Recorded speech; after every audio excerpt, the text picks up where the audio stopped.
more now on this climate and carbon emissions debate. With me, the Energy and Emissions Reduction Minister, Angus Taylor. Minister, thanks so much for your time. The Labor Party commits to 43% by 2030. The New South Wales government in your home state is 50%, the BCA is 50%, the Tasmanian government, the South Australian government, they're all committing to more ambitious goals. Why are they all wrong and you're right? Well, Chris Bowen has said today that they're going to have targets with teeth, and Labor's policies always bite in the end. They always bite in the end, Kieran, and that's exactly what we're seeing here. I mean, in order to achieve that kind of outcome, they're defying gravity. They have said that 45% emission reduction is a mistake, but 43% is okay. They've said they're going to reduce electricity prices, but last time around they doubled electricity prices. They said there's no carbon tax, but there is a carbon tax being imposed on industry, job-creating industry in Australia. And frankly, they're defying gravity in a number of their assumptions, like saying that they're going to get to 82% renewables and not a single coal job is going to be lost. It makes no sense, Kieran. It is Labor back to its old tricks. You can't trust Labor when it comes to energy and climate policy.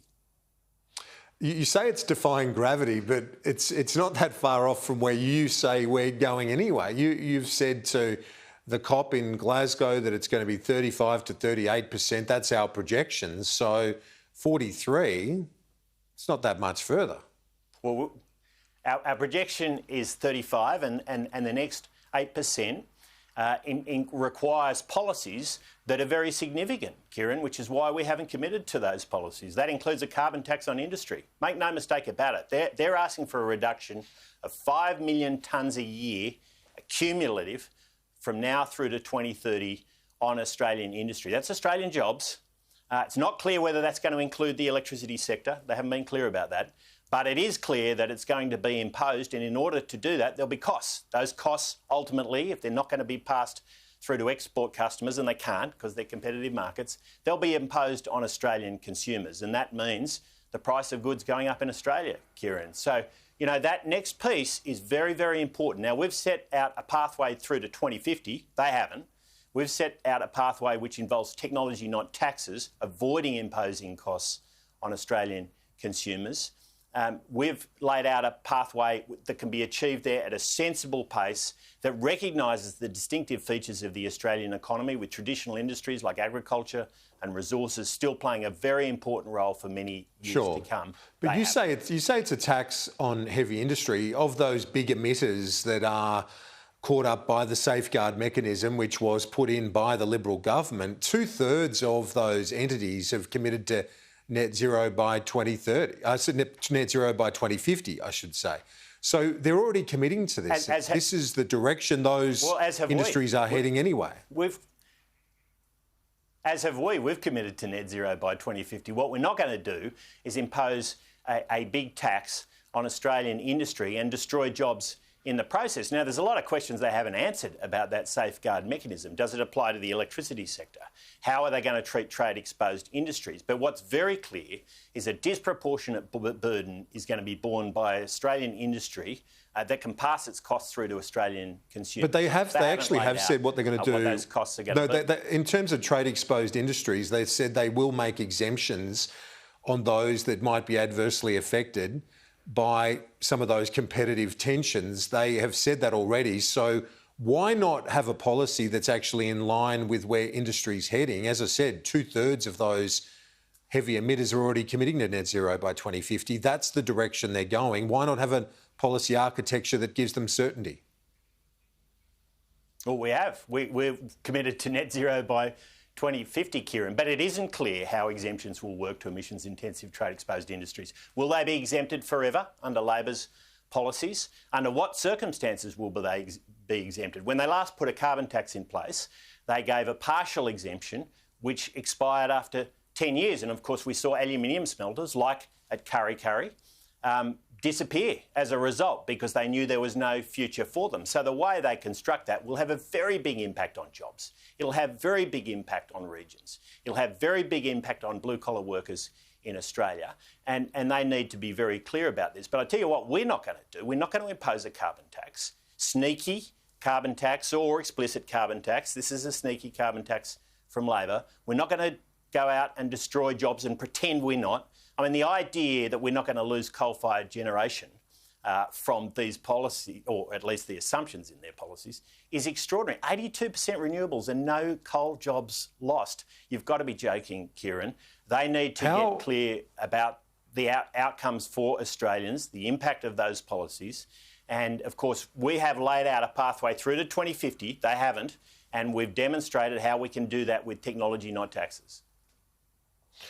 You call it a tax, but within the safeguard mechanism that, again, I point out the Liberal government put in place, companies have their entitlements, their emissions entitlements are free. There's no payment of anything within their entitlement for emissions. Let's be clear about where's the tax?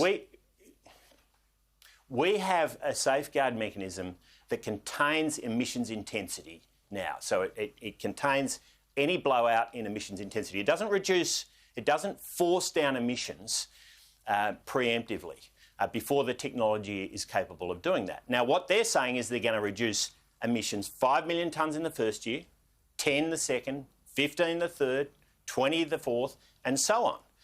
Now, the idea that that can't be done without very significant costs is farcical. And if why you're is it farcical if it's done on a... But explain to me, why is it farcical if it's done on a net basis across those industries and entities that are affected? Why is it farcical? Because if you've got one industry that can do it, then others might not have to reduce in the short term. But if it's done in net terms, which is what Labor's policy is, why is that farcical? Well, because you're actually asking them to reduce much faster than they otherwise would. People only reduce emissions faster than they otherwise would. The technology enables them. If there's a cost to them and they've got to lay out what those costs are, and we're not going to impose those costs. We know technology can get us there over time if we invest in it. Now, let's be clear about our safeguard mechanism. The safeguard was set to contain emissions intensity, not to drive aggressive reductions. This is being used to drive aggressive reductions. That is a cost. It needs to be passed on to somebody. Somebody needs to wear it, Kieran. And Labor needs to get clear about that. But that kind of emissions reduction, 5, 10, 15, 20, 25 and so on, is very significant. And there will be very significant costs to bear for someone. To the extent that it's confined to domestic users, that'll mean they will have to wear a disproportionate share, and those costs will have to be passed on to customers. Do you accept that you are not in line with the mainstream business thinking on this, with the BCA, the Australian Industry Group, ACCI, all backing Labor's policy? Our responsibility is to all Australians, not to lobby groups, Kieran, to all Australians. And Australians who will bear that increased costs are the Australians we focus on. Australians who will wear the cost of a carbon tax, not be able to pass it through their margins, are the Australians that we're focused on. That's Middle Australia. It's the jobs of Australians who rely on energy-intensive industries in mining, in agriculture. That's our focus, those Middle Australians who depend on having a competitive sector that hasn't got costs being imposed on them. And what Labor is doing here is exactly what it did in government last time. It doubled the price of electricity. You can't trust Labor on this. They'll say one thing and what will happen in reality is something different. They said there was going to be no carbon tax. Well, we see here a carbon tax. Albanese said 45% was a mistake.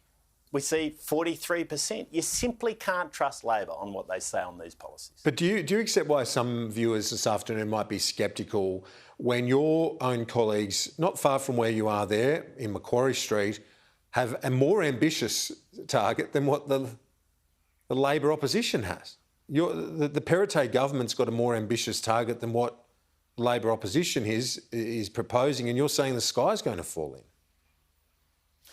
The only government that is held to account for outcomes on a quarterly basis, every gas, every sector in Australia, is the federal government.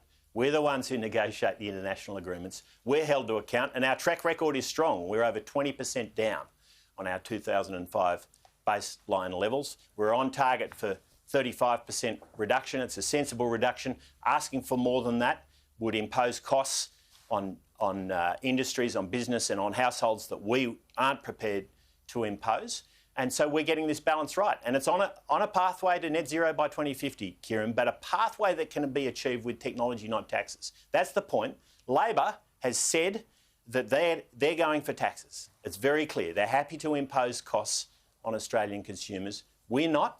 And that gets us to a pathway to net zero. We're ultimately going to get to that net zero goal, but we're not going to do it by imposing costs on Australian consumers and imposing on Australian workers. Energy Minister Angus Taylor, appreciate your time as always. Thanks.